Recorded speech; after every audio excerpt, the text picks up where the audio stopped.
Get ready for a trip through time as we check out some of the most astounding treasures ever to be unearthed by archaeologists.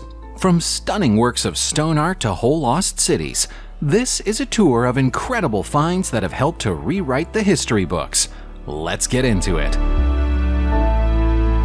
Let's start with the enchanting story of the Sleeping Buddha, a magnificent 40-foot-long clay statue, which is a highlight of the National Museum of Antiquities in Dushanbe, Tajikistan.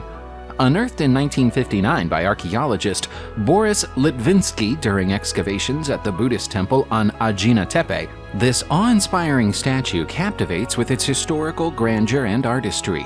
The figure, which captures the Buddha in nirvana, experienced severe damage during the Arab conquest in the 7th century, leading to significant disfigurement. However, the original lower part and head have been lovingly preserved, while the middle section has been skillfully restored. Fast forward to the late 20th and early 21st centuries, when the collaborative efforts of international restorers breathed new life into the Buddha. Supported by funds from the United States and a generous grant from the Japanese government, restoration specialists, including a dedicated team from the Hermitage Museum, embarked on a meticulous 2-year project to restore the Buddha to its former glory. The restoration was completed in 2001, coinciding with the 10th anniversary of Tajikistan's independence, symbolizing rebirth and cultural pride. Today, the Sleeping Buddha not only stands as a testament to the rich Buddhist heritage of southern Tajikistan and to the historic Silk Road, but also serves as a beacon, attracting visitors of diverse backgrounds and beliefs with its serene and mysterious smile. In a thrilling discovery from the heart of the ancient Maya world, archaeologists have stumbled upon a mysterious mortuary deposit in a cave within the historic city of Tulum.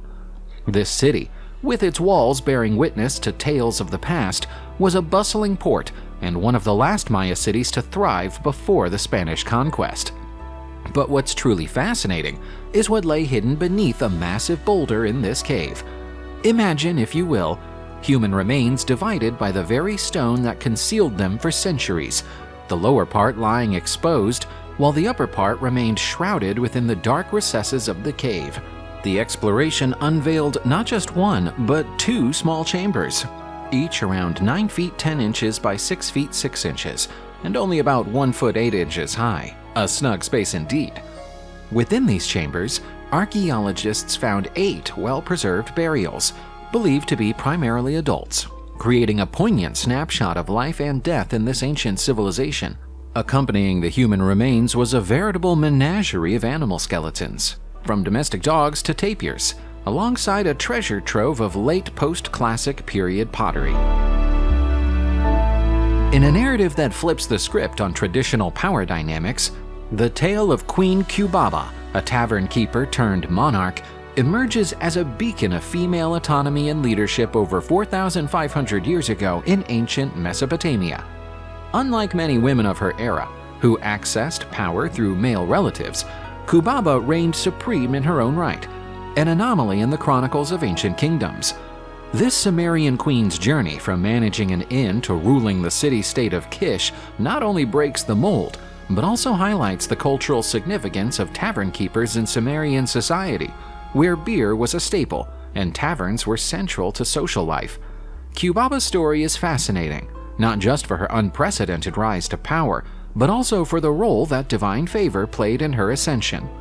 Legend has it that her simple act of kindness, offering bread and water, the basic components of Sumerian beer, to a fisherman, earned her the favor of the god Marduk, leading to her astonishing leap from tavern keeper to sovereign ruler of the whole world. This act, symbolic of her humble beginnings and her connection to everyday people, underpins her enduring legacy. Furthermore, her transformation from a historical figure to a deity worshipped in later centuries underscores the lasting impact of her rule and the intertwining of myth and reality in ancient narratives. Deep in the heartland of northeast Afghanistan lies a fascinating relic of the ancient world, Ai Khanoum, a city that remarkably mirrors the grandeur of classical Greece far from its homeland.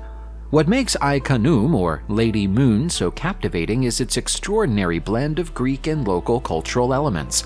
From a sprawling gymnasium, one of the largest in the ancient world, to a 6,000-seat amphitheater and temples devoted to Greek gods, all adorned in traditional Greek architectural style. Ai Khanoum stands as a stunning example of Hellenization, a period marked by the dissemination of Greek culture across a vast empire that stretched from Greece itself to the far reaches of Afghanistan.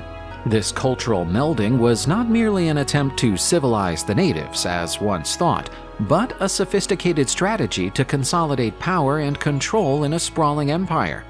The city, likely founded around 280 BCE, emerged as a critical hub, strategically positioned for trade with the Indian subcontinent, and serving as a cornerstone in the establishment of the Greco-Bactrian kingdom. But beyond its role as a trade and cultural hub, Ai Khanoum's story is one of resilience and eventual decline, symbolic of the ebb and flow of empires. Despite its grandeur, the city could not withstand the migratory pressures from nomadic tribes, leading to its abandonment and destruction by 120 BCE. In an extraordinary find, archaeologists in Jingshao City, Hubei Province, China, have unearthed bamboo slips dating back to the 4th century BCE, revealing the earliest known multiplication formulas. This discovery, made within the ancient tomb from the Qinjiaishu archaeological site, pushes back our understanding of mathematical history by almost a century.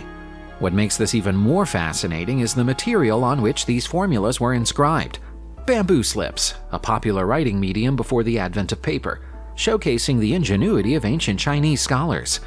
The formulas found, such as 5 times 7 is 30 plus 5, not only shed light on the mathematical knowledge of the Warring States period, but also include the oldest example of an algebraic table, the Jijishu. This significant find offers a unique window into the past, revealing the sophisticated level of education and culture that existed over 2 millennia ago. It underscores the rich tapestry of ancient Chinese civilization during a time when the region was fragmented into competing states, leading up to the unification under the Qin dynasty. Our next discovery is one of a medical kind, and it's been made at Katahoyak, an archaeological site in central Turkey. There, archaeologists have unearthed an 8,500-year-old skull that underwent trepanation, the ancient practice of drilling a hole into the skull. This remarkable find from one of the world's earliest urban centers provides insight into early medical practices. The skull, belonging to a young man aged around 18 to 19, had a hole approximately an inch in diameter, showing no signs of healing, suggesting the individual might not have survived the procedure. This practice, believed to be one of the oldest examples of medical treatment in Anatolia, indicates an early attempt to treat head injuries, relieve brain pressure, or perhaps even tackle mental disorders. The fact that this operation took place in a society over 8,000 years ago highlights the ancient roots of surgical practices and the lengths to which humans have gone to understand and alleviate suffering.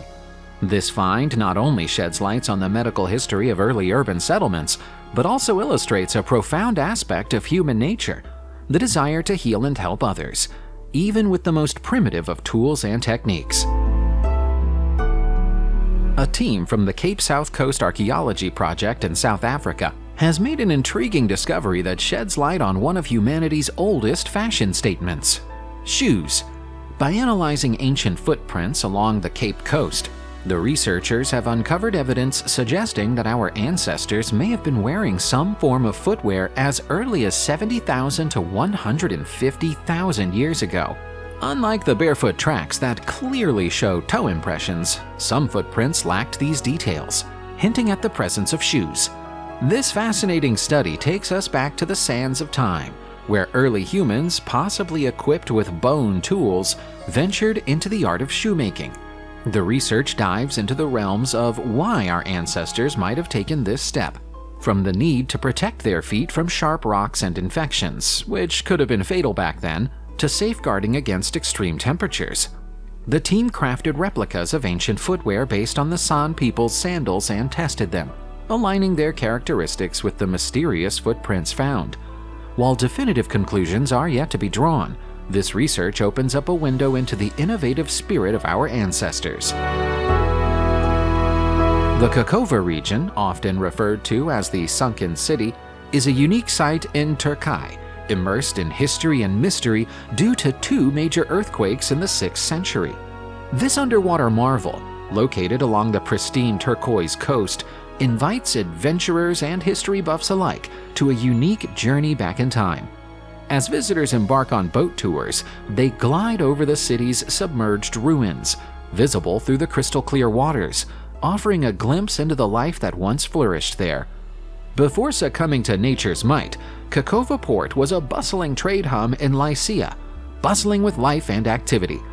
The catastrophic events of 529 and 540, followed by tsunamis and epidemics, silenced the area for nearly 2 centuries, transforming bustling urban landscapes into aquatic relics. Professor Nevzat Chevik of Akdeniz University shares that the entire coastal area, once teeming with life during classical and Hellenistic times, now lies dormant under the sea, with only the upper parts of the region continuing life post-disaster. The narrative of Kekova is not just a tale of natural calamity, but also a poignant reminder of the relentless march of time and the transient nature of human endeavors. A recent study has revealed a startling historical practice among ancient Scythian warriors, confirming tales told by the Greek historian Herodotus. Anthropologists examining ancient leather fragments from Ukraine discovered that 2 pieces, previously thought to be of mundane origin, were actually crafted from human skin. This discovery adds a chilling layer of authenticity to Herodotus's accounts of the Scythians, a nomadic group known for their fierce combat skills and equestrian prowess, who roamed the Pontic-Caspian steppe around 700 to 300 BCE. While most of the leather analyzed from a total of 45 samples across 14 archaeological sites turned out to be made from the skins of horses, cattle, goats, or sheep, the human skin samples were notably used in the upper parts of quivers. This particular detail not only corroborates historical narratives about the Scythians' fearsome practices, but also sheds lights on their resourcefulness and the symbolic importance they may have placed on using materials from defeated enemies. This find not only cements Herodotus's reports in reality, but also gives us a profound insight into the rituals and materials of warfare in ancient nomadic cultures. A stunning find has been made at the Hebosuo archaeological site in China's Yunnan province in March 2023. More than 10,000 ancient bamboo and wooden slips, known as jiandu, dating back over 2,000 years. Bamboo or wooden slips were used to create books that could be written on and rolled up like scrolls before paper was invented and became widely used. Of particular interest are the seal impressions, which include official seals from 20 of the 24 counties ruled by the ancient Dian Kingdom, a non-Han culture of sophisticated metalworkers who were centered in modern-day Yunnan. Emperor Wu of Han annexed the kingdom in 109 BCE. Some of the discovered slips contain the name of counties, including Jianqi County and Jianling County, that once belonged to the Yizhao Prefecture. Other characters, such as the county magistrate and Jiancheng, the prime minister of Dian management, were also discovered, revealing the existence of a well-designed social administrative system that was used to govern the southwest border area. The discovery is a testament to the rich multi-ethnic cultural history of China and demonstrates the country's unified nature over the centuries. Archaeological excavations have been ongoing at the site of Ai Khanoum, an ancient city in Turkey, for several years. They've turned up some remarkable things, and in December 2022, archaeologists there struck gold again, metaphorically speaking, when they found the severed stone heads of several Greek gods. Specifically, they found the heads of Eros, Dionysus, Heracles, plus several more. As they're made of stone, it's hard to say exactly when the sculptures were created. Ai Khanoum was founded during the days of the Phrygia kingdom during the Hellenistic period. It was controlled by the Romans from around 2,100 years ago, but most of its monumental buildings were erected during the 3rd century. It's most likely that the stone heads come from that period.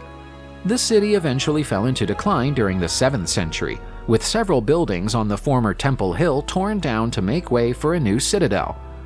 All of these heads would once have been attached to bodies, but the bodies are nowhere to be found. The decapitation was a deliberate act, but we don't know why it was done. In a fascinating underwater exploration off the east coast of Salamis, Greece, marine archaeologists have unveiled the remnants of an ancient stoa complex in Ampliakia Bay. This discovery, emerging from a 3-year comprehensive investigation, marks a significant find in the realm of classical architecture. The stoa, a structure traditionally serving as a sheltered walkway or meeting place, measures an impressive 105 feet in length and nearly 20 feet in width. Inside, several rooms were identified, shedding light on the complex's role in public life and commerce during the Classic and Hellenistic periods. The stoa's uncovered treasures include ceramics, marble fragments, and, notably, 22 bronze coins, alongside 2 exquisite marble items dating back to the 4th century BCE. These finds suggest the stoa may have been situated at the eastern edge of the city's agora, challenging previous notions of its location. This revelation not only enhances our understanding of Salamis's ancient urban layout, but also adds depth to our knowledge of Greek social and economic practices in classical times. Subscribe to the channel, turn on the notification bell, and enjoy watching new videos on my channel. Thanks for watching, and see you soon!